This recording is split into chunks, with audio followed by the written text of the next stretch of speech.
जय हिंद दोस्तों, आप सबका आज की एडिटोरियल की चर्चा में बहुत बहुत स्वागत है। दोस्तों, डेट है आज की 1 नवंबर, नया महीना शुरू हुआ है और आज दोस्तों हम 3 इश्यूज को डिस्कस करेंगे।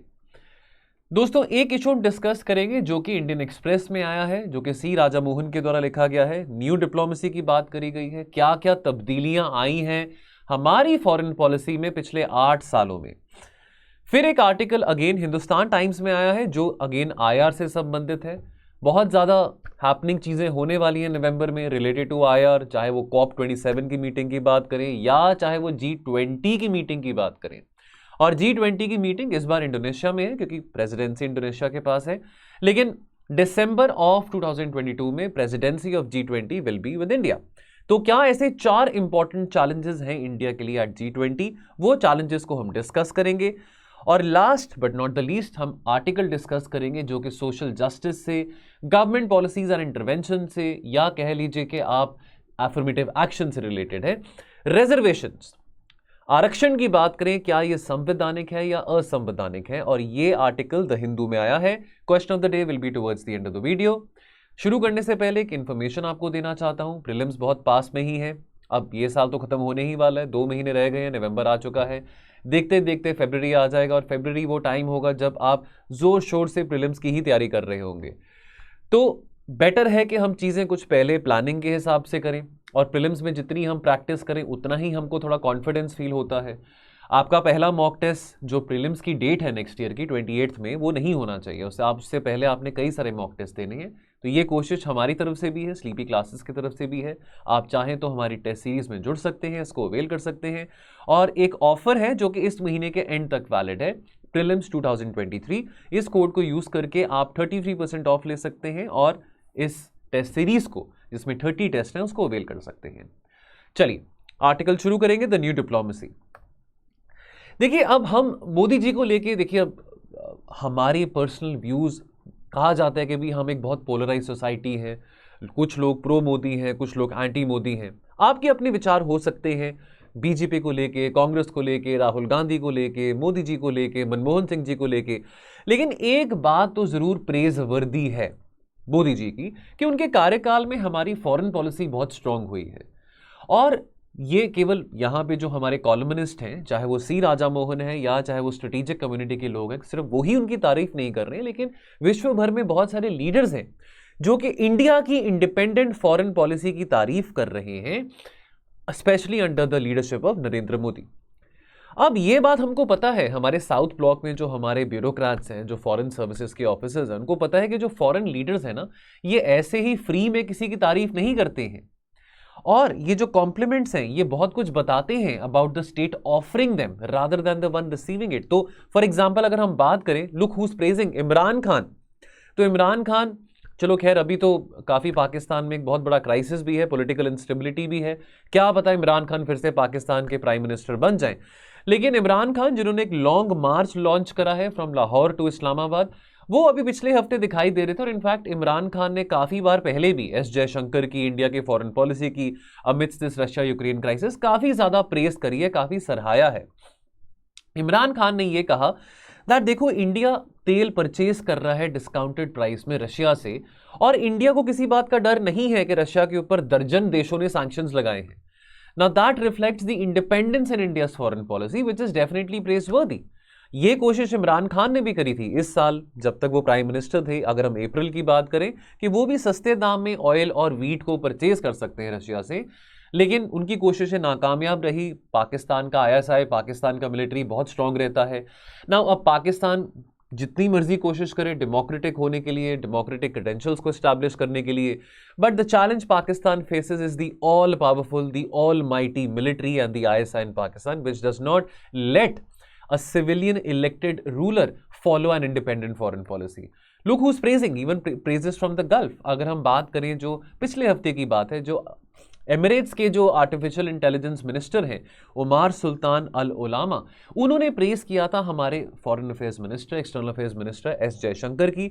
And S Jaishankar, let me also tell you, specifically पिछले 1 साल से जब से ये लड़ाई चल रही है, उनके काफ़ी सैवेज रिप्लाईज हम देख रहे हैं यूट्यूब में। यूट्यूब में से बहुत सारे छोटे छोटे क्लिप्स आते रहते हैं जहाँ पे एस जयशंकर के जो रिस्पॉन्स है वेस्टर्न मीडिया को, क्या किस तरीके से वो रिप्लाई कर रहे हैं, वहाँ पे दिखाया जाता है।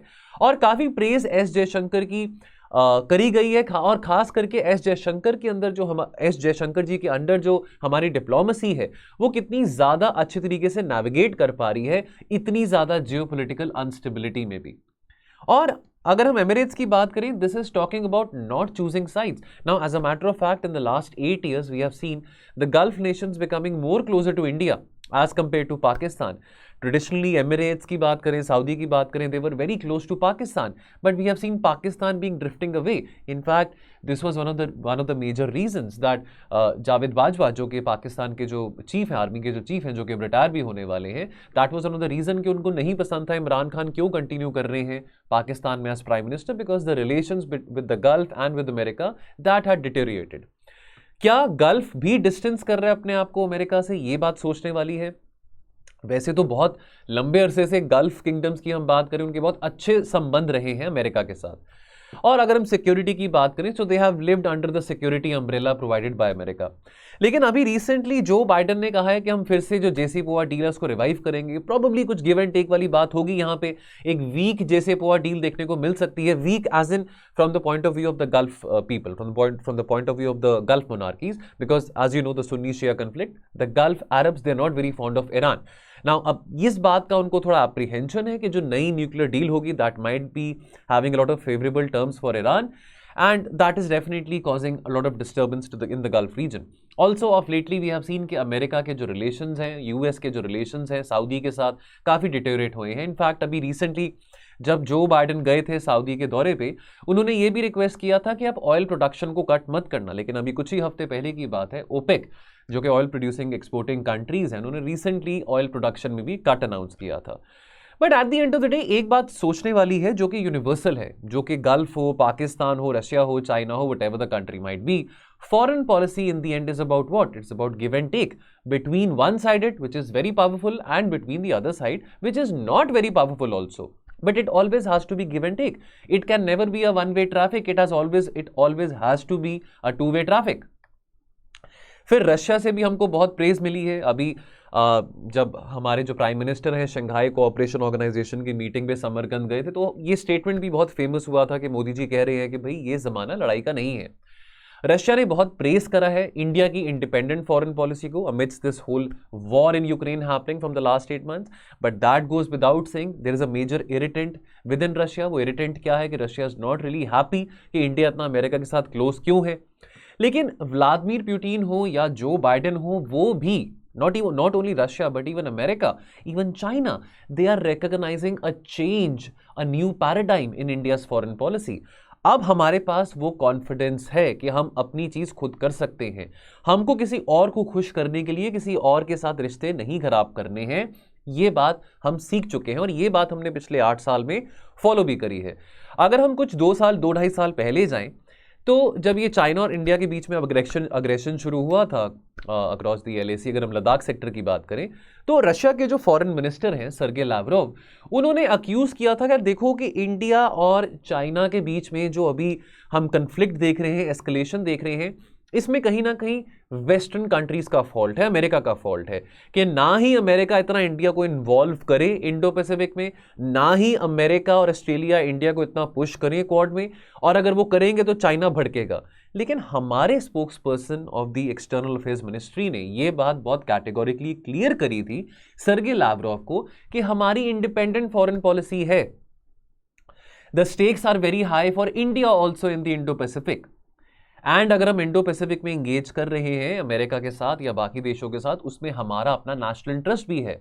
तो चाइना इस बात से भड़के ना भड़के, लेकिन हम अपनी इंडिपेंडेंट फॉरेन पॉलिसी फॉलो करेंगे, चाहे वो इंडो पैसिफिक हो, चाहे वो आर्कटिक सर्कल हो, चाहे वो अंटार्कटिक सर्कल हो, चाहे वो दुनिया का कोई मर्जी को ना हो। ये जो धारणा है कि इंडिया बहुत इनोसेंट है और ये तो जो वेस्टर्न कंट्रीज हैं ये बहुत मैनिपुलेटिव हैं, ईविल हैं, और इसके चलते इंडिया के कन्फ्लिक्ट्स होते हैं, इंडिया को तो कुछ पता नहीं है क्या करना है क्या नहीं करना, ठीक है, कि भाई इंडिया तो अपने रिलेशंस रशिया के साथ भी और चाइना के साथ भी बहुत ही ज़्यादा सेफली नेविगेट करता है कि ताकि अमेरिका अपसेट ना हो या रशिया अपसेट ना हो। अब ये जो धारणा है कि भी इंडिया और चाइना कभी भी इकट्ठे खुश नहीं हो सकते हैं, देखिए अब इंडिया चाइना के अपने इश्यूज हैं, और इंडिया और चाइना के जो अपने इश्यूज हैं that is not created by the western world, that is not created by the western manipulation. हमारे प्रॉब्लम चाइना के साथ आज से 60 साल पुराने चलते आ रहे हैं। और ये भी फिर हम बात समझे कि इंडिया और चाइना को अपने डिस्प्यूट्स को सॉल्व करने के लिए या समाधान करने के लिए किसी तीसरे देश की जरूरत नहीं है। हम आपस में अपने आप ही अपने डिफरेंसेस को रिजॉल्व कर सकते हैं। पर ऐसा पहले नहीं था। आज आप इंडिया को किसी मर्जी बात के लिए एक्यूज कर सकते हैं। वेस्टर्न कंट्रीज कह सकती हैं कि इंडिया चुप क्यों है, इंडिया कुछ बोल क्यों नहीं रहा, रशिया क्यों नहीं कुछ बोल रहा। लेकिन अभी हमको इनोसेंट आप नहीं कह सकते हैं कि भी हम हर जगह चुप बैठे रहते हैं। जहां पे रिक्वायर्ड है हम वो बोलते भी हैं, ठीक है। आप हमें अलाउ नहीं कर सकते कि हम, अमेरिका हमें नहीं कह सकता कि आप कैसे अपने रिश्ते रशिया के साथ बना के रखें। अमेरिका इंडिया को नहीं कह सकता कि आप अपने रिश्ते चाइना के साथ कैसे बना के रखें। रशिया इंडिया को नहीं कह सकता कि आप अपने रिश्ते अमेरिका के साथ कैसे बना के रखें, ठीक है। हमारी अपनी इंडिपेंडेंट फॉरेन पॉलिसी है, हम अपनी स्ट्रेटेजिक ऑटोनॉमी की बात करते हैं। चाहे हम 5th लार्जेस्ट इकोनॉमी है, चाहे हम कंपीट कर रहे हैं, हमारे नेबरहुड में 2nd लार्जेस्ट इकोनॉमी आता है, लेकिन हम कमजोर नहीं हैं। मुसीबत का सामना हम करेंगे और पूरे दृढ़ निश्चय के साथ करेंगे।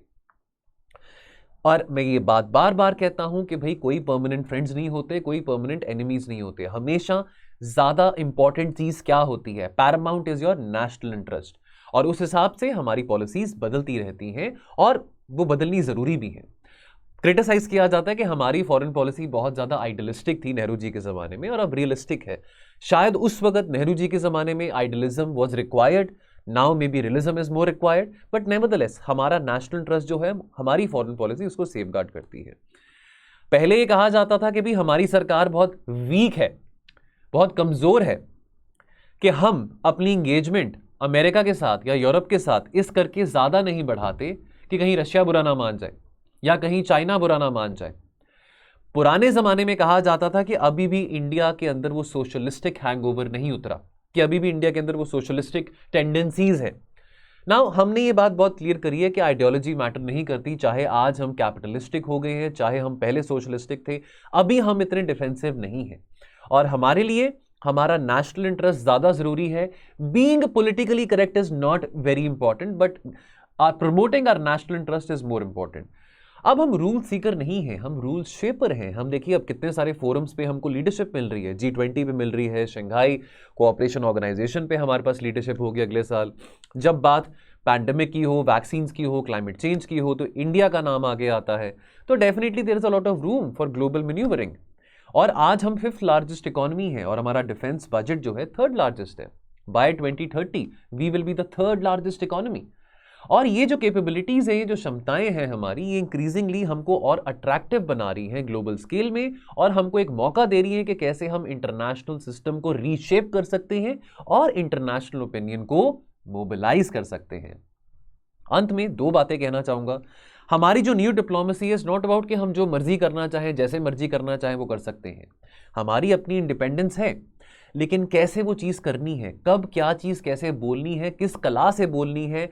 और अभी फिलहाल इतनी इंस्टेबिलिटी में, खास करके अभी जो हम प्रेजेंट जियोपॉलिटिकल एटमॉस्फेयर की बात करें, हम कैसे अपने आप को अडेप्ट कर सकते हैं at the same time not compromising over our national interest. ये कुछ बातें हैं जो इस आर्टिकल में से मुझे इंपॉर्टेंट लगी। Now very quickly, challenges for India at G20। थोड़ा हम पीछे जाएं, अगर हम 2008 की बात करें, चलो G20 की स्थापना 1999 में हुई थी, लेकिन 2008 में जब ग्लोबल फाइनेंशियल क्राइसिस आता है, जब global financial system was on the brink of the collapse, तब जो G20 इकोनॉमीज के लीडर्स हैं, the heads of the G20 economies, not the finance ministers, not the governors of the central bank of G20s, but the heads of the state of these largest and powerful economies, वो gather होते हैं और कैसे हम navigate कर सकते हैं इस ग्लोबल डिप्रेशन के जरिए, इस ग्लोबल डिप्रेशन में कैसे ये जो ग्लोबल फाइनेंशियल क्राइसिस है, कैसे हम स्टेयर आउट कर सकते हैं, कैसे जो इसका इम्पैक्ट है, जो प्रकोप है, विश्व भर में थोड़ा कम हो सके। तो ये बातचीत करी गई थी और आने वाले समय में उम्मीद थी कि कभी भी कोई संकट आती है, चाहे वो आर्थिक व्यवस्था से रिलेटेड हो, चाहे वो किसी और विषय से रिलेटेड हो, तो इसी तरह से यहाँ पे कोऑपरेशन और सहयोग देखने को मिलेगा इन सब देशों का। लेकिन आज के टाइम पे G20 एक एग्जिस्टेंशियल क्राइसिस फेस कर रहा है। जैसे UN या UNSC की ग्लोबल लीडरशिप को क्वेश्चन किया जाता है, उसके क्रेडिबिलिटी को क्वेश्चन किया जाता है। उसी तरह से G20 को भी क्वेश्चन किया जा रहा है। उम्मीद तो थी कि G20 एक बहुत अहम फोरम बनेगा जहां पे की डिसीजन मेकिंग बातें करी जाएंगी और जिसके चलते जो इमर्जिंग इकोनॉमीज हैं, जो इमर्जिंग मार्केट्स हैं, वो अपने जो न्यू नॉर्म्स हैं ग्लोबल गवर्नेंस के, प्रशासन के, उसको फॉर्म कर पाएंगे। G7 का तो कोई इन्फ्लुएंस रहा नहीं, G20 का इन्फ्लुएंस भी डिमिनिश होता दिखाई दे रहा है। अब दिसंबर में प्रेसिडेंसी इंडिया के पास है, तो ये मौका है हमारे पास कि कैसे इस ग्रुप में हम और जान डाल सकते हैं, कैसे उसको और एक्टिव कर सकते हैं। जैसे कहते हैं कि मुर्दा में जान डालने वाली बात, तो कैसे हम इसमें और जान डाल सकते हैं। तो यहां पे 4 ऐसी बातें करी गई हैं। पहली बात है रिफॉर्मिंग द G20। ये बहुत अच्छे पॉइंट्स हैं, बिकॉज अक्सर हम अगर IR की बात करें तो इसे क्वेश्चंस आते हैं कि भी अगर हम रिफॉर्मिंग ऑफ UNSC की बात करें, सजेशंस की बात करें कि भी हम UN को कैसे रिफॉर्म कर सकते हैं, IMF को कैसे रिफॉर्म कर सकते हैं, तो कोई आपसे पूछे कि G20 को कैसे रिफॉर्म कर सकते हैं, तो ये जो आने वाली जो 2-3 स्लाइड्स हैं बहुत इंपॉर्टेंट है। बात यहां पे नोट करिए कि ये जो ग्रुप है, this needs to be far more well structured than it is today, और ज्यादा रिप्रेजेंटेटिव बनाने की बहुत ज्यादा रिक्वायरमेंट है यहाँ पे। तो यहाँ पे कुछ सजेशन डिस्कस करा गया कॉलमनिस्ट के द्वारा। कुछ साल पहले एक ब्रिटिश इकोनॉमिस्ट है रॉबर्ट वेट, उन्होंने ये कहा था कि क्यों ना G20 को G15 बना दिया जाए और एक मिक्सचर हो कि यहाँ पे कुछ परमानेंट मेंबर्स हो, कुछ टेम्पररी मेंबर्स हो, और अगर कम सेट ऑफ मेंबर्स होंगे, यानी कि अगर हम 15 मेंबर्स की बात करें, that would allow the leaders कि वो कैसे एक better sense of leadership, better sense of ownership कैसे वो नेविगेट कर सकते हैं। तो यहां पे प्रपोज क्या करा गया था कि भाई इन द प्रपोज सिस्टम जो 10 बड़ी बड़ी विश्व जो मेजर इकोनॉमीज हैं, लार्जेस्ट इकोनॉमीज हैं, वो तो परमानेंट यहां पे मेंबर्स रहें इस फोरम के G15 के। बाकी जो है जो टेम्पररी होंगे वो 5 साल के टेन्योर के लिए आ सकते हैं। और जो सिलेक्शन है टेम्पररी मेंबर्स का, that should ideally be based on transparent criteria, जैसे उनका इकोनॉमिक साइज क्या है, पॉपुलेशन क्या है। अगेन ये सुझाव है जो कि यहां पे इस आर्टिकल में दिया गया है किसी ब्रिटिश इकोनॉमिस्ट के द्वारा। तो यहां पे बात ये करी गई अंत में कि अगर हम रिफॉर्म की बात करते हैं G20 की, तो अगर G20 को थोड़ा छोटा कर दें, G15 कर दें, at least it will ensure that the idea of G20 survives, specifically at a time when G20 is facing an existential crisis. दूसरी बात यहां पे करी गई है, हम वेपन्स ऑफ मास डिस्ट्रक्शन की बात करते हैं। इकोनॉमिक सैंक्शंस भी वेपन्स ऑफ मास डिस्ट्रक्शन से कम नहीं है। अब ये वॉर हुआ, ये क्राइसिस हुआ, सैंक्शंस रशिया के ऊपर लगाए गए, तो क्या ये लड़ाई खत्म हो गई है? आज 9th मंथ शुरू हो चुका है, ये लड़ाई खत्म तो नहीं हुई है, और बल्कि इसका जो हम प्रकोप है, इसका जो प्रभाव है, इसका इंपैक्ट है, बुरा इंपैक्ट है, वो हम विश्व भर में देख रहे हैं। इजिप्ट से लेके यूक्रेन तक, से लेके रशिया तक, अमेरिका तक, यूके तक रिसेशन आ चुका है। तो इसका इंपैक्ट तो कुछ अच्छा नहीं हुआ सैंक्शंस लगाने का, ठीक है। अब इतने बड़े बड़े हमने कन्वेंशन साइन करे हैं जहां पे हम बात करते हैं कि भी बायोकेमिकल वॉरफेयर नहीं किया जाएगा, केमिकल वेपन्स वॉरफेयर नहीं, केमिकल वेपन्स कन्वेंशन है, बायोलॉजिकल वेपन्स कन्वेंशन है, न्यूक्लियर वेपन्स कन्वेंशन है, तो क्यों ना कोई ऐसा कन्वेंशन भी हम सेट कर सकें। क्योंकि आफ्टर ऑल ये जो अमेरिका है, इसी तो बात करी थी आज से 30 साल पहले कि जितना ज्यादा दुनिया इंटरकनेक्टेड होगी, जितनी ग्लोबलाइजेशन होगी, उतनी लड़ाइयां कम होंगी। तो अब आप ग्लोबलाइजेशन का पाठ पढ़ा रहे थे, अब सैंक्शन लगाने से क्या हासिल होने वाला है? कुछ हुआ है हासिल? ग्रीन एजेंडा की बात जहां पे आती है, तो डेफिनेटली हम अगर हमारा ये बहुत वोसिफरसली हमको ये एजेंडा यहां पे स्पीक आउट करना है, खास करके we have to really make the developed world accountable, that वो अपनी कमिटमेंट से ना भागे। डेफिनेटली अगर आज हम ग्लोबल वार्मिंग देख रहे हैं, इसमें बहुत बड़ा जो योगदान है, ये जो हम green house gas increasing of the green house gas concentration in the atmosphere की बात करें, ग्लोबल वार्मिंग की बात करें, बहुत ज्यादा जो क्रेडिट है वो डेवलप्ड इकोनॉमीज को जाता है, हमारे पे इतना ब्लेम नहीं आना चाहिए। लेकिन अगेन यहां पे फिर हम बात करते हैं दैट रिस्पॉन्सिबिलिटीज की, जहां पे बात आती है तो कॉमन बट डिफरेंशिएटेड रिस्पॉन्सिबिलिटीज। भाई जिन्होंने ज्यादा वातावरण को बिगाड़ा है उनकी जिम्मेवारी ज्यादा बनती है। अब अगर हमने वातावरण को ज्यादा नहीं बिगाड़ा तो ये तो नहीं कि हमारी जिम्मेवारी नहीं बनती है, जिम्मेवारी तो बनती है, हमको इस लड़ाई को जारी रखना है। लेकिन हमने ये इंश्योर करना है इस फोरम में, G20 के फोरम में, कैसे हम डेवलप्ड देशों को अकाउंटेबल ठहरा सकते हैं और कैसे जो हमारी फाइनेंशियल नीड्स हैं जो डेवलपिंग इकोनॉमीज के लिए, वो कैसी पूरी हो सकती हैं from the developed world as far as the transition towards clean energy is concern. And then lastly sovereign debt की बात आती है।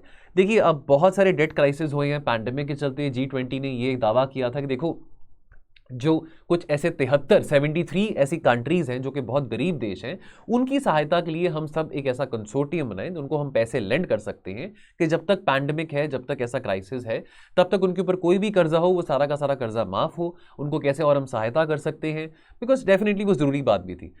लेकिन हमको इस तरह के इनिशिएटिव्स को और एक्सपैंड करना पड़ेगा। पैंडेमिक हो या ना हो, हमको इस तरह के इनिशिएटिव को और एक्सपैंड करना पड़ेगा। अभी अगर हम किसी किस्म की सहायता कर रहे हैं गरीब देशों की, तो वो हमको कंटिन्यू रखनी पड़ेगी। हमको IMF को भी कहना पड़ेगा और वर्ल्ड बैंक को भी कहना पड़ेगा, G20 के फोरम पे ऐसी सपोर्ट मोबिलाइज करके, दैट चलो पैंडेमिक अभी नहीं है, लेकिन अभी जो एक बहुत मेजर क्राइसिस है यूक्रेन वॉर का, जिसके चलते हम उसका जो इम्पैक्ट है वो अक्रॉस द वर्ल्ड देख रहे हैं, उसके चलते जो IMF के जो डेट रिस्ट्रक्चरिंग प्रोग्राम्स हैं या वर्ल्ड बैंक के कोई ऐसे डेट रिस्ट्रक्चरिंग प्रोग्राम्स हैं, वो कैसे और फैसिलिटेटिव बनाए जा सकते हैं जब तक इस क्राइसिस से पूरी दुनिया बाहर नहीं निकल पाती है। तो डेफिनेटली अब अकेला प्रेसिडेंसी इंडिया के पास आ गई, that is not enough, that is not something that इसके लिए हमको तालियां मिले। बात हम तब यहां पे कर पाएंगे कि भाई इंडिया के पास प्रेसिडेंसी भी थी और इंडिया ने ये मौका नहीं गवाया कि यहां पे कंस्ट्रक्टिव बातें की गई हैं, यहां पे रिफॉर्म्स की बातें करी गई हैं और यहां पे ऐसे अहम मुद्दों पे बातें करी गई हैं जो कि आने वाले 10 साल के लिए दुनिया भर के लिए बहुत जरूरी रहेंगी। चलिए लास्ट आर्टिकल, तो दोस्तों यहां पे हम आरक्षण की बात करेंगे इन कंटेक्स्ट ऑफ दी, अगर हम EWS कोटा की बात करें जो कि 2019 में इंट्रोड्यूस करा गया था, 103rd कॉन्स्टिट्यूशनल अमेंडमेंट की हम बात करें, तब से बहुत ज़्यादा ये विवाद में रहा है, कंट्रोवर्सी में रहा है। तो पहले तो हम एफर्मेटिव एक्शन की बात करें। एफर्मेटिव एक्शन जिसको हम हिंदी में क्या कहते हैं, सकारात्मक कार्रवाई। यानी कि अगर हम लेमैन टर्म में भी समझे कि भाई देखो, अब जो लोग गरीब हैं या जो लोग पिछड़ी जाति में से हैं ना, गरीब भी बहुत एक फिर वेग टर्म आ जाता है। गरीब क्या वो अर्थव्यवस्था के मामले से गरीब है या पिछड़ेपन के कारण वो गरीब हैं। अब हमारे जो, अगर हम अपने कॉन्स्टिट्यूशन मेकर्स की बात करें, तो जब हम डिसएडवांटेज लोगों की बात करते हैं, सोशली एंड इकोनॉमिकली डिसएडवांटेज लोगों की बात करते हैं, जब हम कास्ट की बात करते हैं, जातियों की बात करते हैं, तो हमेशा बात आती है जो socially and educationally backward classes हैं, जिन्होंने कई अरसों से, हजारों सालों से बहुत डिस्क्रिमिनेशन फेस किया है based on the account of their birth into specific caste and tribal groups. अब ये जो ग्रुप्स हैं, अगर हम शेड्यूल कास्ट की बात करें, शेड्यूल ट्राइब्स की बात करें या OBCs की बात करें, तो डेफिनेटली अगर वो सोशली एंड एजुकेशनली बैकवर्ड हैं, तो डेफिनेटली इकोनॉमिकली डिप्राइव्ड तो वो भी हैं। बात हमको समझ आ रही है। तो जो ओरिजिनल इंटेंट लेकिन हमारा क्या था, ओरिजिनल इंटेंट हमारा क्या था रिजर्वेशन को इंट्रोड्यूस करने का इंडिपेंडेंट इंडिया में, कि कैसे हम एक लेवल प्लेइंग फील्ड बना सकते हैं कि चाहे आप एक जनरल कैटेगरी में से हैं, चाहे आप एक शेड्यूल कैटेगरी में से हैं, लेकिन वो लोग जो कि बहुत सालों से पिछड़े हुए थे, जिनको बहुत सालों से डिस्क्रिमिनेशन फेस करना पड़ा था, कैसे वो भी एट पार आ सकते हैं, उनको कैसे बैसाखी दी जा सकती है, सपोर्ट दी जा सकती है कि वो भी सरकारी इंस्टीट्यूशंस में, सरकारी नौकरियों में वो फैसिलिटीज अवेल कर सके जो कि जनरल कैटेगरी के लोग अवेल करते हैं, जो कि जिनको इतना ज्यादा पिछड़ापन या इतना ज्यादा डिस्क्रिमिनेशन फेस नहीं करना पड़ा था। अब डेफिनेटली एफर्मेटिव एक्शन भी इवॉल्व होता है पोस्ट इंडिपेंडेंस की। अगर हम बात करें over the decades the instrument of reservation that has, इसकी कोशिश रही है और अच्छी बात भी है, प्रोग्रेसिव बात भी है कि और ज्यादा जो ग्रुप्स हैं जो अगेन जो socially and educationally backward classes में से हैं कि वो भी रिजर्वेशन के एम्बिट में, आरक्षण के एम्बिट में आ सकते हैं। अब इसको लेके देखिए बहुत सारे लोग हैं, बहुत सारी पॉलिटिकल पार्टीज हैं जो इसका मुद्दा भी बनाती हैं, राजनीति भी करती हैं, लेकिन डेफिनेटली इसको लेके बहुत सारी डिबेट्स हुई हैं कि जनरल प्रिंसिपल क्या होना चाहिए as far as affirmative action is concern. कौन से ऐसे ग्रुप्स हैं, कौन सी ऐसी जातियां हैं जो कि ज्यादा बेनिफिट्स डिजर्व करती हैं। कहीं कोई ऐसी जातियां तो नहीं हैं जिन जातियों तक एफर्मेटिव एक्शन नहीं पहुंच पाया है। अब हमारे पास सेंसस नहीं है, 2011 के बाद हमारे पास जो सोशियो इकोनॉमिक का सेंसस होता है वो अभी तक नहीं हुआ। आई रिमेंबर लास्ट ईयर बहुत ज़्यादा हमने डिस्कशन करी थी एडिटोरियल्स में कि भी सेंसस कब होगा। अब चलो, अब पैंडेमिक तो नहीं, अब तो सेंसस हो सकता है। सेंसस होने से हमको पता लगेगा कि ऐसी और भी बहुत सारी जातियां हैं, जिन जातियां तक, जिन लोगों तक अभी तक ये सरकार के द्वारा बेनिफिट्स नहीं पहुंच पाए हैं। अब यहां पे दो तरह की रिजर्वेशन की बात आती है, वर्टिकल एंड हॉरिजॉन्टल रिजर्वेशन। अब ये कुछ नई बात लगेगी आपकी। तो वर्टिकल रिजर्वेशन क्या हो गया, यानी कि अंटिल 2019 जब तक ये economically weaker section quota introduce नहीं करा गया था, जो 10% रिजर्वेशन वाला प्रिंसिपल इंट्रोड्यूस नहीं करा गया था, तो वर्टिकल रिजर्वेशन यानी कि वो जातियां जो स्टिग्मेटाइज्ड हैं, मार्जिनलाइज्ड सोशल ग्रुप्स हैं, schedule caste, schedule tribes, OBCs, तो ये वो आ गए।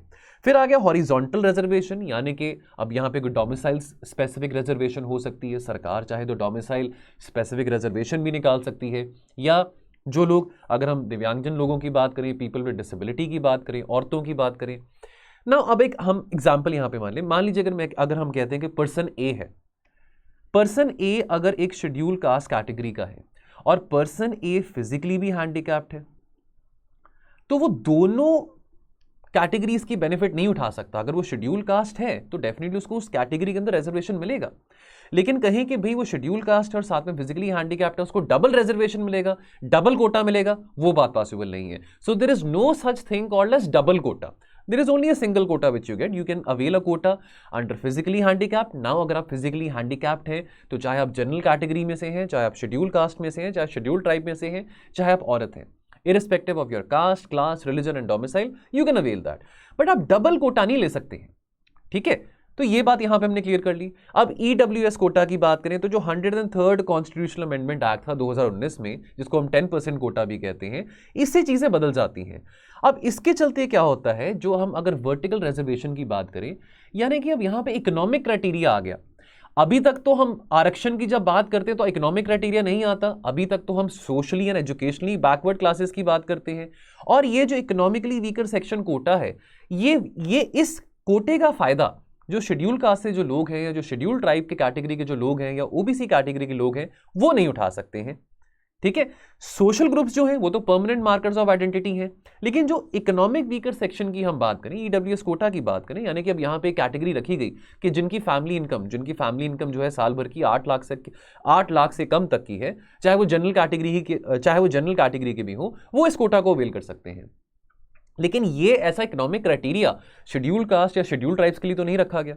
यहां पे विवाद खड़ा होता है कि क्या इकोनॉमिक क्राइटेरिया जो है, क्या ये वायलेट करता है, क्या ये असंवैधानिक है?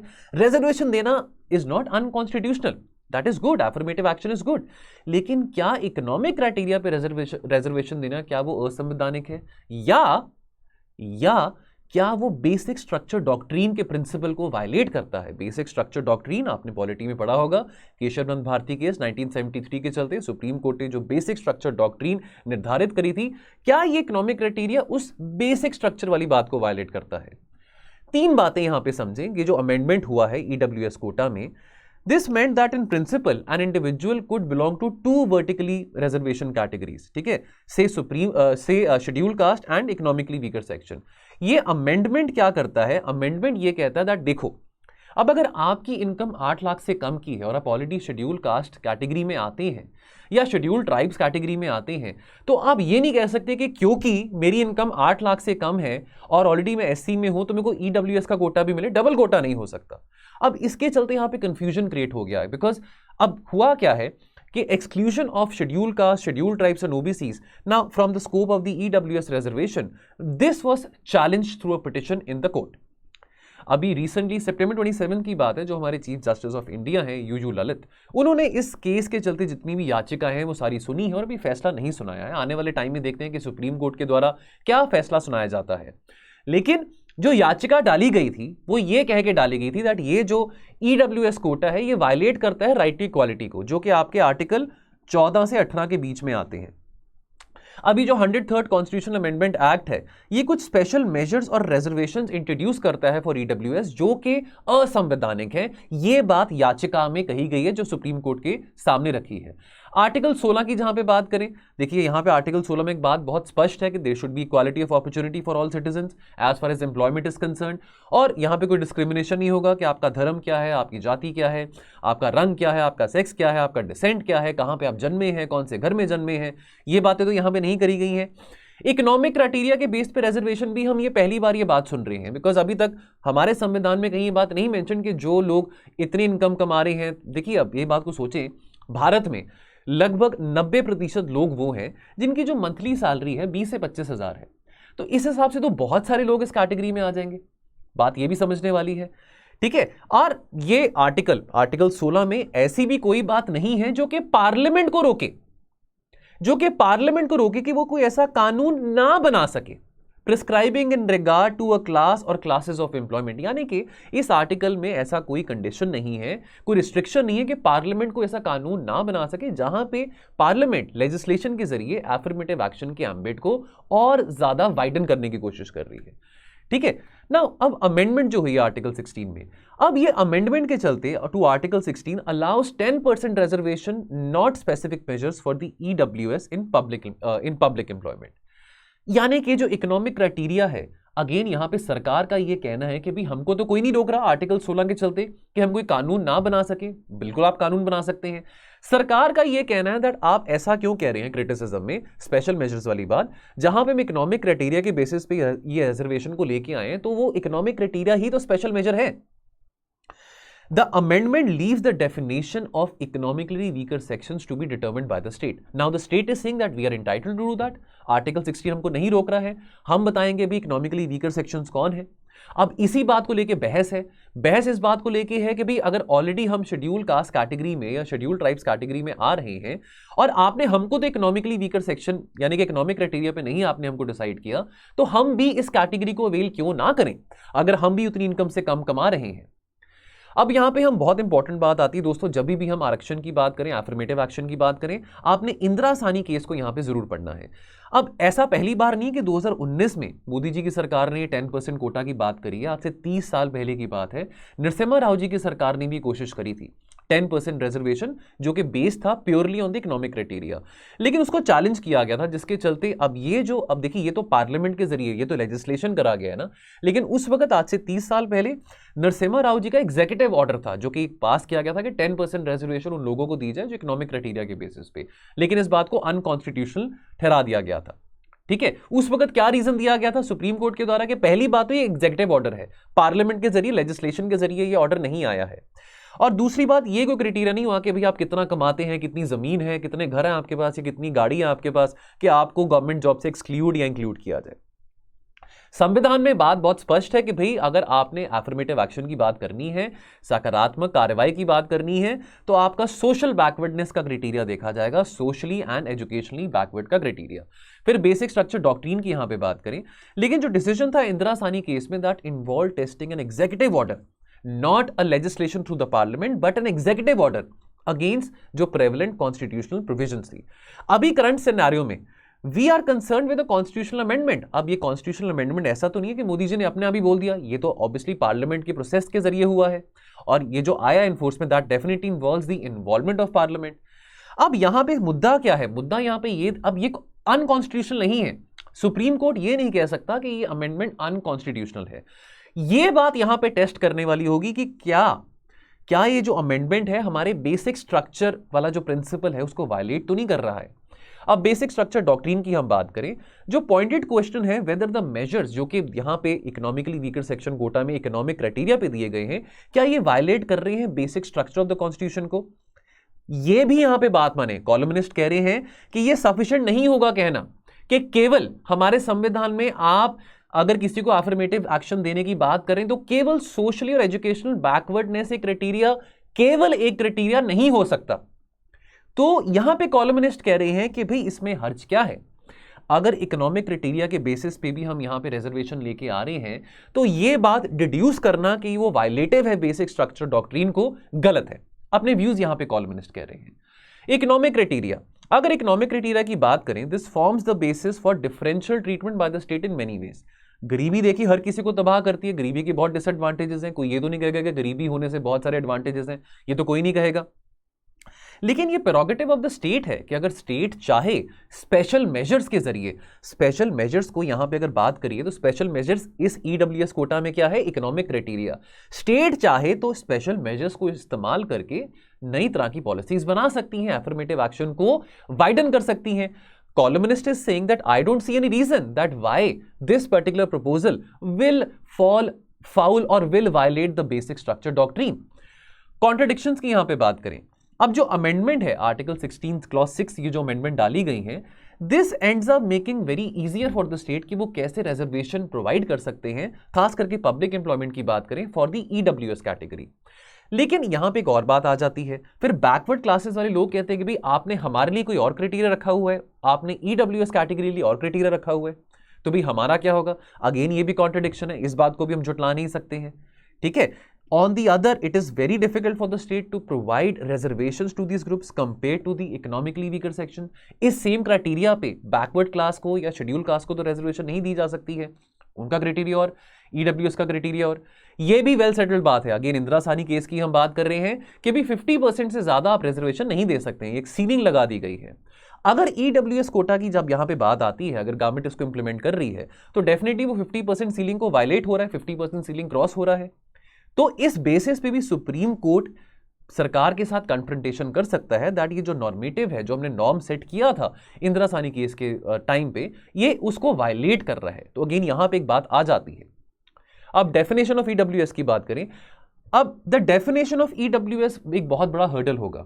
देखिए, अब पॉलिटिकल पार्टीज तो चाहेंगे कि भाई वो जितने ज्यादा देखिए, लोगों को तो फायदा है, लोग अब एफर्मेटिव एक्शन की बात आती है, बुरी बात नहीं है, लेकिन राजनीति भी होती है, वोट बैंक पॉलिटिक्स भी होते हैं। आप करवाइए census, socio economic caste census कराइए। अब तो कोई पैंडेमिक की लहर नहीं है, 10 साल से ज्यादा हो चुके, नहीं हुआ, आप करवाइए, पता लगे कौन से लोगों को जरूरत है आरक्षण की। सरकार को तो अच्छा लगेगा कि भाई इसको जितना हम वाइडन कर सकते हैं, जितना इसको ज्यादा और वाइड कर सकते हैं, बहुत अच्छी बात है, लेकिन उतना ही ज्यादा यहां पे कॉन्स्टिट्यूशनल रिस्क आता है। एक इंद्रजाल बिठाने वाली बात आती है, कॉन्स्टिट्यूशनल जगलरी, ठीक है, संवैधानिक इंद्रजाल बिठाने वाली बात आ जाती है। तो ऐसे तो हर कोई कहेगा मेरा 8 लाख से कम की मेरी इनकम है। और अब अगर आप बिलो पॉवर्टी, अभी तक हम पॉवर्टी को डिफाइन नहीं कर पाए हैं, है ना। अब यहां पे आप बोलें कि भी एक इंडिविजुअल है वो बिलो पॉवर्टी लाइन फॉलो करता है, और ये इंडिविजुअल है वो इकोनॉमिकली वीकर सेक्शन पे फॉलो करता है, दोनों ही कहेंगे कि जी हम पुअर हैं, पॉवर्टी में है। अब एक इंसान ऐसा हो सकता है जो कि दिन के 30 रुपए ना कमा रहा हो, और दूसरा इंसान बोलेगा कि मेरी साल की जो इनकम है वो 7 लाख रुपए है, 7.5 लाख रुपए है। तो दोनों में से बेटर कौन है? वो जो दिन में 30 रुपए कमा रहा है, जो 7.5 लाख कमा रहा है। डेफिनेटली जो 30 रुपए कमा रहा है वो कहेगा कि मैं ज्यादा हकदार हूं ईडब्ल्यूएस कोटा का एज कंपेयर जो 7.5 लाख कमा रहा है। तो यहां पे एक इंद्रजाल बिछाने वाली बात आ गई। तो डेफिनेटली आने वाले समय में देखते हैं कि क्या क्लैरिटी आती है सुप्रीम कोर्ट के द्वारा। Question of the day, do you think G20 today faces an existential crisis? Give suggestions कि कैसे हम G20 की रेलेवेंस को और स्ट्रेंथन कर सकते हैं। 250 वर्ड्स में इजी आर्टिकल है, इजी क्वेश्चन है, आर्टिकल में से आप इजीली आंसर कर सकते हैं। And you can post this question in our Telegram group. The name of the group is editorials with mains answer writing. Now to get access to this channel, this Telegram channel, अभी while watching the video आप description box में जाके इस link को click कर सकते हैं, जहां पे आपको हमारे चैनल का एक्सेस मिल जाएगा। यदि नहीं मिलता तो आप हमारे इस नंबर पे 6280133177 इस नंबर पे टेलीग्राम की आपसे एक मैसेज भी ड्रॉप कर सकते हैं, और जहां पे हमारी टीम के द्वारा आपको इस ग्रुप में ऐड कर दिया जाएगा। Now as far as the best answer is concern, so Mahima Purwal का बेस्ट आंसर है। वेरी वेल डन महिमा।